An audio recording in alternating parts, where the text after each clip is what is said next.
أعوذ بالله من الشيطان الرجيم.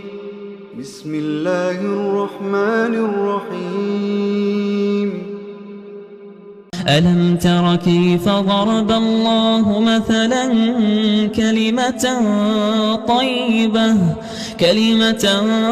طيبة كشجرة طيبة أصلها ثابت وفرعها في السماء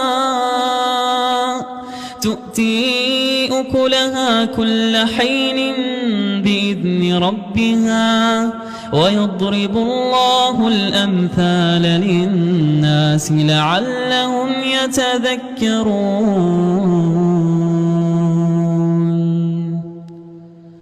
ومثل كلمة خبيثة كشجرة خبيثة اجتثت من فوق الأرض ما لها من قرار. يثبت الله الذين آمنوا بالقول الثابت في الحياة الدنيا وفي الآخرة ويضل الله الظالمين ويفعل الله ما يشاء.